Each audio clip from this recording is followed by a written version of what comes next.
Նախ ասեմ, որ ինձ շատ դուր եկավ պարոն Նահապետյանի այդ մետաֆորան, որ նա ասեց մի սենյակում հանգուցյալ որդուն ողբում են, կողքի սենյակում քեֆ են անում, այս ինչ հասարակություն է։ Եթե դուք հիշում եք, այս տարիներով ասում էի, որ մեր հասարակության մեջ ինչ որ հիվանդություն կա, որը մենք պետք է ուսումնասիրենք, բացարձակ համաձայն եմ իր հետ։ Ինչ վերաբերվում է ընտրություններին, դուք տեսաք, որ պարոն Կարապետյանի ռեյտինգները առաջ դուրս եկան, նա շատ խելացի ընտրարշավ է անցկացնում, կոնկրետ հարցերի մասին է խոսում, կոնկրետ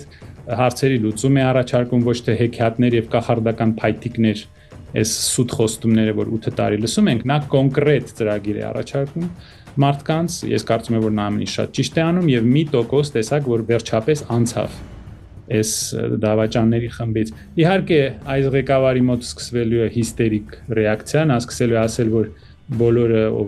այդ էմպիրիկա ընկերության աշխատողները բոլորը KGB-ի ագենտ են, բոլորը Վագների զինվորներ են, բոլորի մեղքը դա Ռուսաստանն է, ամեն ինչի մեղքը նախկինները, Ռուսաստանը, պատմական Հայաստանը, Սփյուռքը մի բան կմտածի։ Նա հաստատ ինչ որ հիստերիկ նոպայի մեջ է հիմա։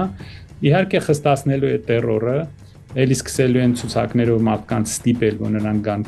քվեարկեն, մարդկանց սպառնում են, եթե դուք չգաք, ձեր ընտանիքի անդամներին չբերեք վատ կլինի, ես դա լսում եմ արդեն։ Էլի բան են, դիսկո են անելու երևի, իր սիրած դիսկոն ու լույսը անջատելու են, որ բան քվեաթերթիկները գցեն արկղների մեջ ամեն ձևով կեղծելու մեկ էլ այդ նախընտրական կաշառքներն են բաժանելու մարդկանց Եվրոպայից փող են բերելու գիտեք ոնց են անելու նրանք շատ լավ գիտեն նրանք ինչ են արել ու նրանք շատ լավ գիտեն ինչ կլինի եթե նրանք ամեն ձևով իշխանությունը չպահեն